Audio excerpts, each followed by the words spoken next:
people say marriage is not a bed of roses. Others say marriage is sweet if only you marry your friend. But let me tell you, sometimes the problem is not even the man or the woman. The real problem starts when outsiders, especially family members who cannot mind their businesses, begin to poke their long noses into matters that do not concern them. And when that outsider is your sister-in-law, my brother, my sister, you just need prayer and fasting. This was exactly the case with Ebere. She was the kind of wife that every man secretly prayed for. Quiet, respectful, and always ready to make peace. She didn't like shouting. She didn't like gossip, and she didn't even like answering back when provoked. If peace had another name, it would have been Ebere. Her husband Chigozie loved her dearly for this. He was not an ordinary man. He was successful, hardworking, and God had blessed him with more than enough. He made sure Ebere never lacked anything. Every market day, Ebere returned with more than she budgeted for because Chigozie would always say, "My wife, add extra, don't manage. I don't want to see you stressed at all." If she admired the shoe in the boutique, Chigozie bought it. If she hinted that her blender was old, by the next day a brand new one was in the kitchen. Their home was a picture of peace and comfort, and everyone who visited could see that love was planted there. But life has a way of balancing sweet soup with pepper. Chigozie's sister Juliet could not stand what she was seeing. She too was married, but her husband Paul was not as wealthy as Chigozie. Paul was a good man, but money was not flowing in his pockets the way it flowed in Chigozie's. Juliet loved her husband. Oh yes, but she loved comparing herself with others. So anytime she came to visit Ebere, her eyes would be scanning the house like a CCTV camera. Ebere, you change your curtains again? But Chigozie is really spending, oh. Oh, this fridge is new, so it's not even the old one again. Wait, this gas cooker, is this the latest model? Ebere would laugh shyly and say, "It's not in Juliet. You know Chigozie likes buying things." But Juliet's heart was already burning like hot pepper soup. She would go home and start eyeing her husband Paul as if he was the one sponsoring Ebere's enjoyment. Juliet made it her mission to reduce Chigozie's love for Ebere. She became the unwanted third party in their marriage. If Chigozie planned to surprise Ebere with something, Juliet would poke her nose and say, "No, don't waste your money. Ebere doesn't need it. Save for better things."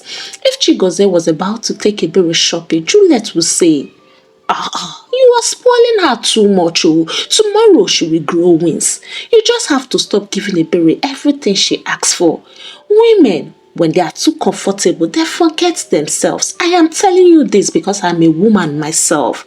Chigozie smiled politely, thinking Juliet was just being a caring sister. He never suspected that beneath those words was the poison of envy dripping little by little. Ebere on her part tried to dialogue with Juliet, but the more she tried to make peace, the more Juliet rubbed her face in the mud. Juliet wasn't even hiding it anymore. She started behaving as if she was the real wife and Ebere was just a caretaker. One evening, while Ebere cooked, her mind raced with thoughts. She stirred the soup and thought, "I hate trouble and I hate quarrels, but if I keep quiet, this woman will scatter my marriage completely. She doesn't know me well. She thinks I am weak. Let me show her that even a goat that doesn't bite still has teeth." And right there in the kitchen, her mind gave birth to a strange idea. She told Chigozie, "My husband, please talk to your sister. She's really crossing the line. I don't want problems, but she keeps making me feel as if I'm not supposed to enjoy what you work for." Chigozie held her head and said, "Don't worry, my love. She means well. You know Juliet. She talks too much, but her heart is good." Ebere sighed. "I hope so." But in her heart, she knew this was not just talk. It was jealousy growing like weed. They say comparison is the thief of joy. Juliet did not only compare, she lived inside comparison like it was a permanent address. From the outside, her marriage to Paul wasn't bad at all. Paul was a calm man, kind, respectful, and he gave her what he could afford. But Juliet's heart was restless because her brother's words was louder. She could not stand watching Ebere enjoy things that she herself did not have. Her obsession grew worse. Whenever Chigozie mentioned a new plan, he would unconsciously tell Juliet first before telling his wife. If he wanted to buy a new car, Juliet would be the first to hear. If he wanted to renovate the house, Juliet's opinion would come before Ebere's. One day, Chigozie started another building project. It was supposed to be his and Ebere's dream home, but by the time his wife visited the site, she nearly fainted because almost everything was supplied by Juliet. When she asked, "Chigozie, what happened? Why did you two tell me?" Chigozie simply replied, "Juliet said she knew a cheaper supplier, so I didn't want to disturb you." That night, Ebere could not sleep. She turned on the bed. The painful truth hit her that her sister-in-law was slowly replacing her in her own husband's eyes. Meanwhile, Juliet's husband, Paul, was caught in the crossfire. He noticed that Juliet was always monitoring her brother's house. She would come back home and complain for hours. "Paul, do you know Chigozie just bought a new generator for Ebere? Can you imagine? What about me? Don't I deserve good things?" Paul, tired from work, would rub his eyes and say, "Juliet, please allow me to rest. Stop looking at your brother's pockets. I can get you the things I can only afford for now." But Juliet would hiss loudly and slam the door. She was not ready to listen. Her mind was focused on one mission: cutting down Ebere's enjoyment by any means possible. Ebere on her part was still determined to avoid quarrel, so she tried again. One afternoon, she invited Juliet for a heart-to-heart talk. She spoke gently. "My sister, please, let's not allow anything to come between us. I appreciate you and I respect you, but I feel uncomfortable with the way you keep involving yourself in my marriage."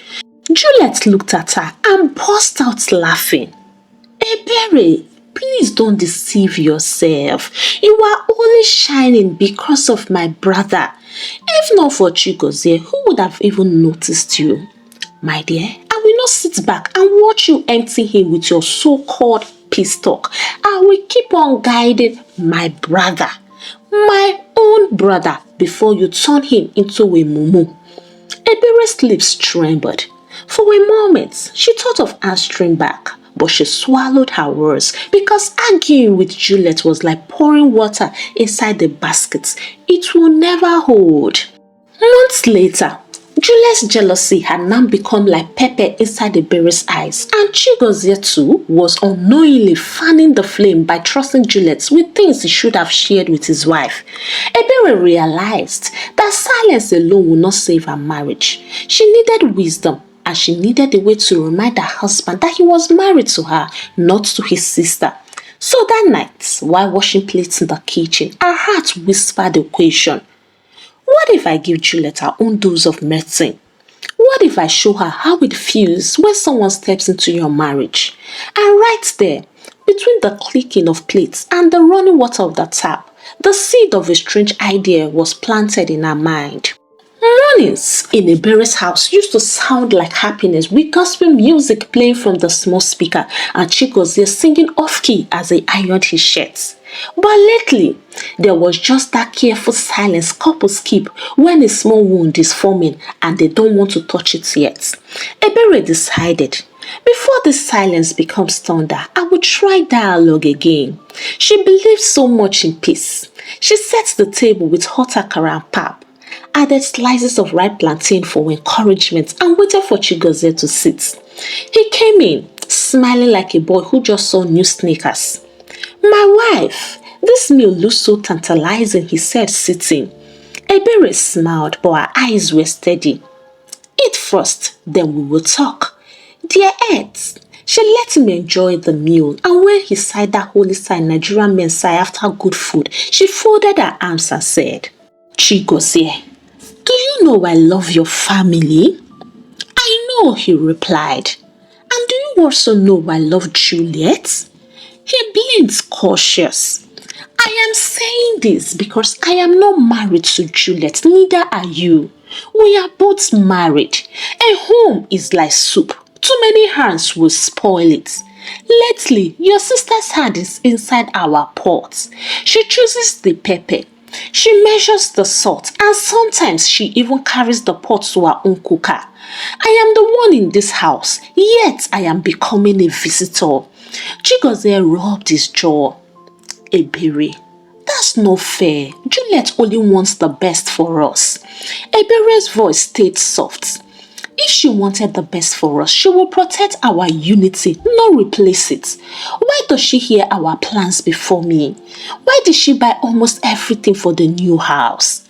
Chigozie looked down. The words were simple, but they pressed on his chest. I didn't mean to make you feel small, he stammered. I only thought she knew cheaper suppliers, and I also wanted to surprise you. He reached for her hand. I will do better. Thank you, she said, but there is one more thing. He looked up. Please talk to Juliet yourself to stay clear. You know she can be very stubborn. I know, but you are her brother. If you don't set the boundary, she will keep moving the fence. All right, I will talk to her, he said reluctantly. Juliet arrived before that day could finish. She entered like a storm with a handbag. Good afternoon, Chigozie, she greeted, ignoring Ebere. She went straight to what she came for.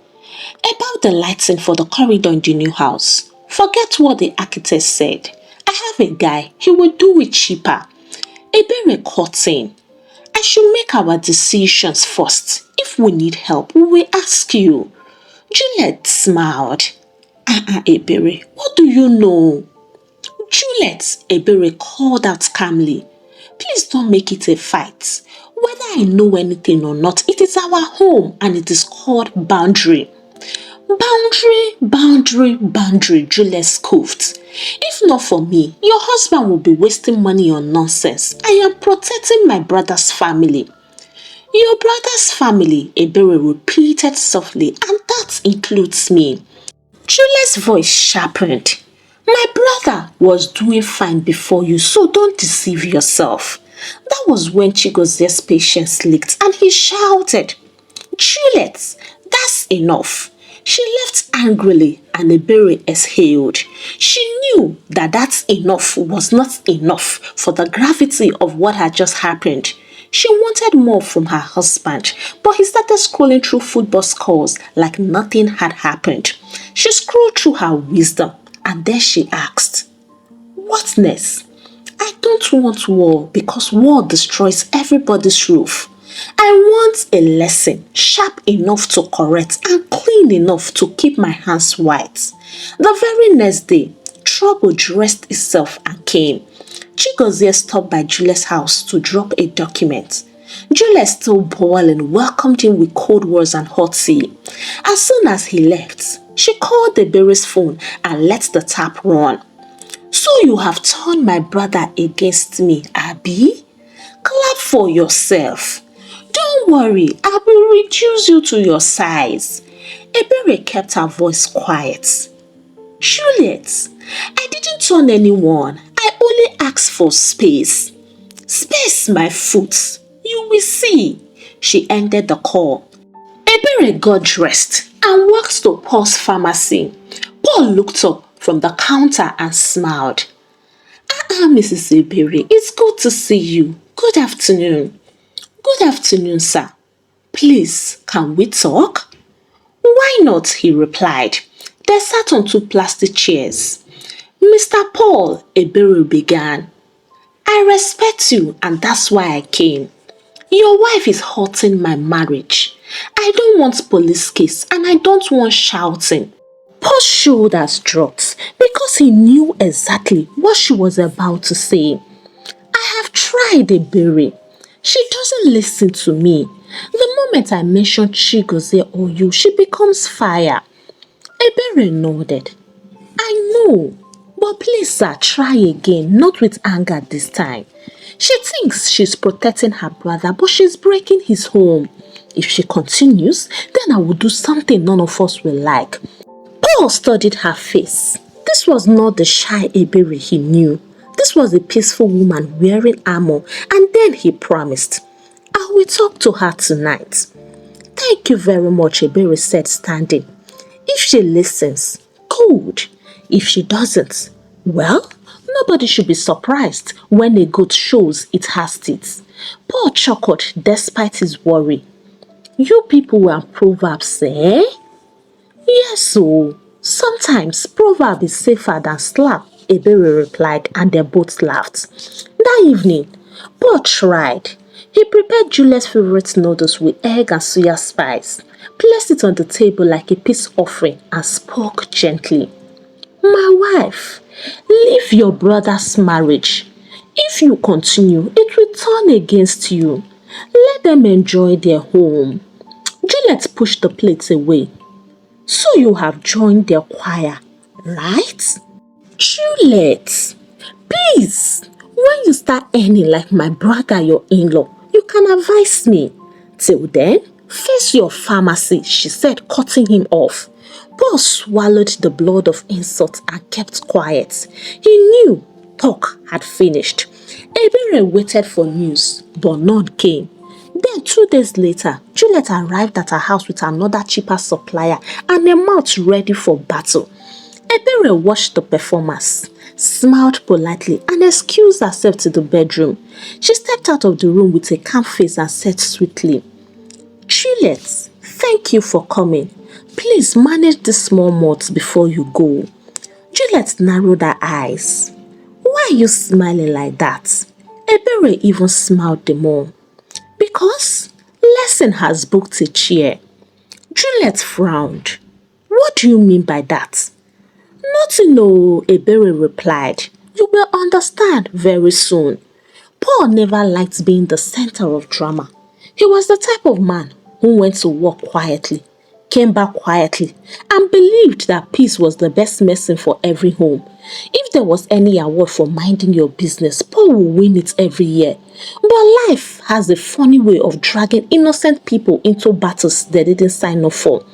Ebere came to his pharmacy. He was just looking up when he saw her. Ah, Ebere, good evening. I hope all is well. Ebere smiled calmly. All is not well, Mr. Paul, and that's why I'm here. You didn't tell me anything about your wife again. Paul scratched his head. Ah, Juliet again? Yes, Juliet again, Ebere replied. She has turned my marriage into her playground. Please talk to her. You are her husband. If you can't pull her ears, who will? Paul sighed, leaning on the pharmacy door. I have tried, Mrs. Ebere. Honestly, I have. Ebere folded her arms and said, Paul, you are a good man, but good men must sometimes raise their voices. If you don't, your wife will scatter 2 marriages at once. Let me ask you, is it fair that she hears my husband's plans before me? Is it also fair that she buys things for a house that belongs to me and she goes there? What am I? A tenant? Paul looked pained. He knew Ebere was right. His wife had crossed the line, but how could he tell Juliet, a woman with a sharp tongue enough to peel yam without a knife, that she was wrong? Still, he nodded slowly. All right, I will talk to her again tonight. That night, Paul tried to talk sense into Juliet. He waited until after dinner, when her belly was full and her mood was usually softer. He cleared his throat and started gently. My wife, can we please talk? Juliet looked up from her phone. About what? Juliet, Ebere is not your enemy. You are putting too much fire into a house that was peaceful before. Juliet dropped the phone and glared. So, Oga, you are defending that woman against me, right? Paul, I beg, don't annoy me tonight, though. I am not defending her. If you keep meddling, your brother will one day resent you. And He stopped himself before saying too much. Juliet scoffed. Please, don't preach to me. Like I said before, when you start earning like your in-law, then you can open your mouth. That was another arrow, so Paul had no choice than to keep short. When Ebere heard from Paul that Juliet had refused to listen, then she shook her head and said, if Juliet doesn't want to stay in her own marriage, then let her think I am inside it. Maybe then she will understand the pain of interference. She told Paul about it. He screamed, "Ah, Ebere, do you want people to accuse us of adultery?" "God forbid," she replied. "I will never sin against my husband or against you. What I'm suggesting is play acting. Let's pretend. We will time ourselves so that Juliet sees what she fears the most." Paul scratched his head. Are you sure about this?" "Very sure, sir," Ebere replied. "Juliet believes she can poke her nose into my life. Let me poke her imagination into overdrive. She will learn her lesson without a single slap or insult." The plan was simple but smart. Whenever Juliet came to Ebere's house, Ebere would make sure she left a few minutes before Juliet went home. Then, Ebere would go straight to Paul's shop or house, and Juliet, being suspicious by nature, would soon notice the pattern. True to plan, the first week was hilarious. Juliet came to visit one afternoon talking non-stop about light fittings and curtains. Ebere excused herself after 10 minutes, saying she had to check something outside. Juliet left an hour later, only to reach home and find Ebere sitting in her living room, calmly chatting with Paul about malaria drugs. "Ah, Ebere, you are here?" she said, surprised. "Yes, so sister," Ebere replied smoothly. "I came to see Mr. Paul about something." "Something?" Juliet repeated, suspicious. "Just something," Ebere replied, smiling. "Don't worry, it's not urgent." Juliet frowned. For the first time, her tongue had no ready insult. It didn't stop there. The following week, the same pattern repeated. Juliet visited Ebere, and 10 minutes later, Ebere left.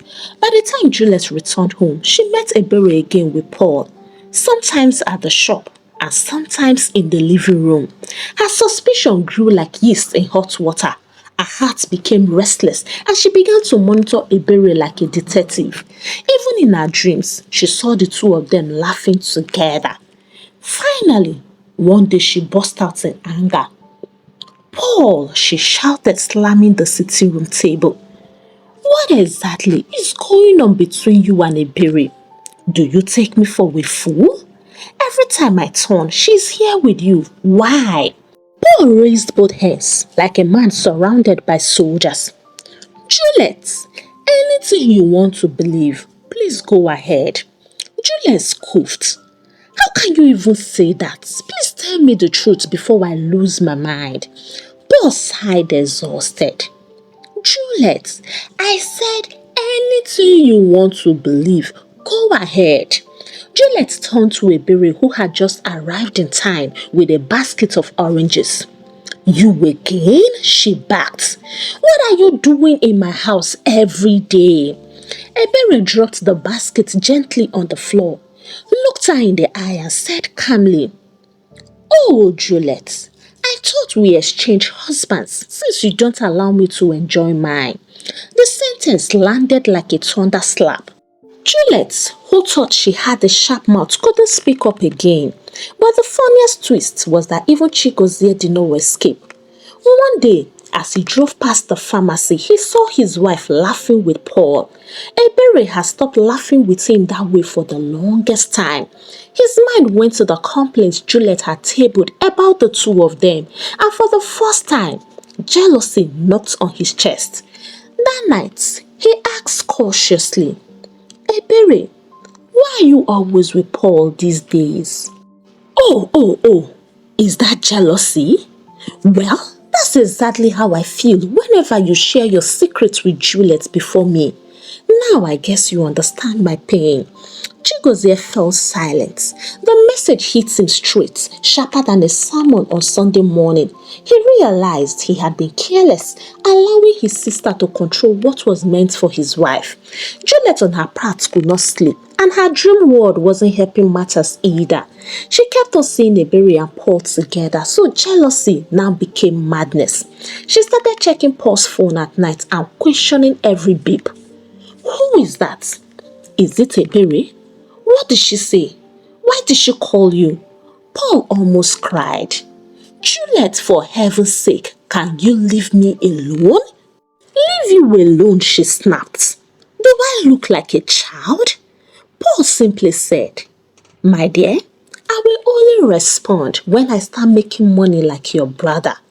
Juliet started crying just to be manipulative, but the gentleman simply ignored him and went to sleep.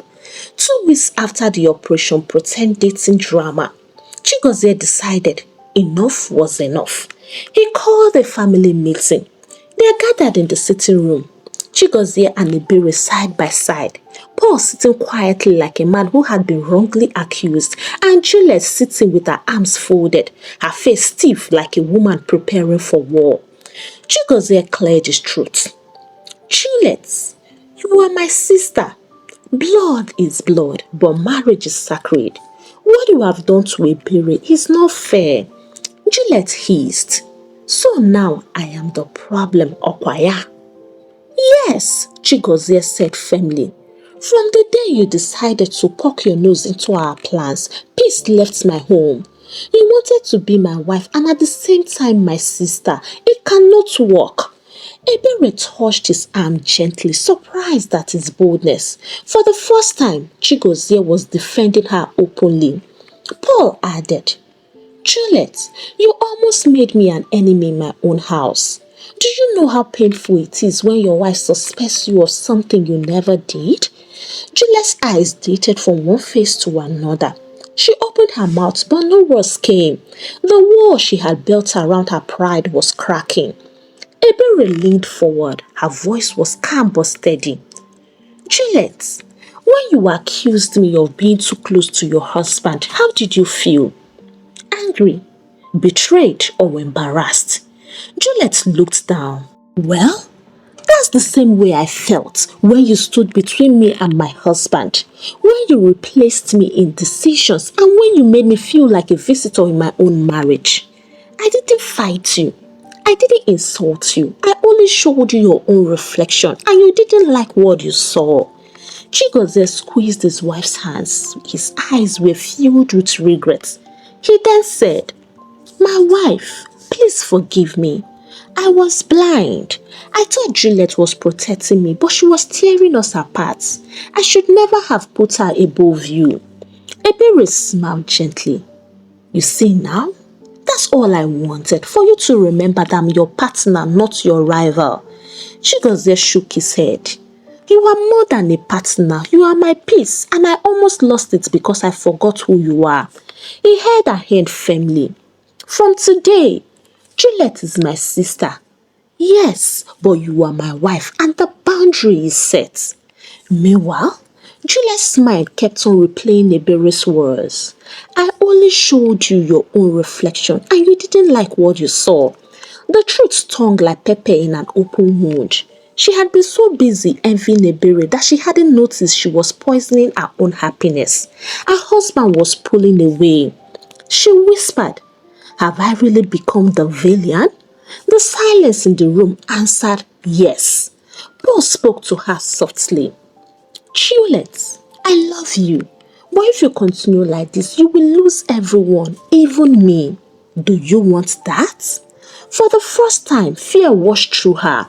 Paul was not a man of many words. If he was speaking this way, then the matter was really serious. She bit her lip and said truthfully, I don't know how to stop. Paul reached for her hand. Start by staying in your lane. Focus on us. Let your brother and his wife live their lives. If you remove your hands from their pots, maybe our own soup will taste better. Juliet nodded slowly. It wasn't easy for her, but somewhere inside she knew Paul was right. She walked up to Ebere, dropped her pride like a heavy bag and said, I am sorry. Ebere blinked. Sorry? Yes, Juliet replied. I allowed jealousy to blind me. I wanted what you had, forgetting that you have your own struggles. Please forgive me. Ebere's eyes softened. She hugged her sister-in-law and said, I forgave you a long time ago. I only wanted you to see what you were doing. Chigozie then spoke like a man who had finally wore his crown correctly. My sister, he said to Juliet, you are my blood, but my wife is my covenant. I will always love you as my sister, but I will never again put you above my wife. This home belongs to me and Ebere. If you want to advise me as a sister, but decisions will remain between husband and wife. Juliet nodded quietly. She had no arguments left. She knelt before her husband and apologized. Paul felt a heavy weight lift from his shoulders. For weeks, he had been carrying the burden of suspicion, playing a role he never signed up for. He sighed in relief as he told Ebere, Thank you for handling this whole thing with wisdom. If you had chosen to quarrel, things would have scattered beyond repair. Ebere chuckled softly. Sometimes, wisdom is better than war. A wise woman doesn't need to shout, she just needs to act in the right direction to claim what is truly hers. Thank you too for cooperating with me. You are truly a good man. Paul smiled, grateful that the storm was finally over. Life slowly returned to normal. Ebere and Chigozie laughed more, prayed more, and even planned another trip together, something they haven't done since the drama began. Juliet, humbled, began to focus on her own home. For once, she looked at Paul with fresh eyes and started appreciating the little things he did. And in just a few months, her own family started experiencing breakthroughs because they were now working with one mind. And at the end of the day, everyone learned something important. Chigozie learned never to put anyone, even family, above his wife. Juliet on her part learned that meddling into another person's home can set your own house on fire. And Ebere proved that peace is not weakness, it is strength wrapped in wisdom. And I am sure that you that watched to this point learned one or two things from the story. But the question I want us to deliberate on today is, why do people often give out what they cannot take? Kindly drop your answers in the comments and give the story a thumbs up. Share out to your loved ones and subscribe to this channel if you have not done so by punching on that subscribe button. Until I bring the next interesting story your way, it's a goodbye from here and God bless you.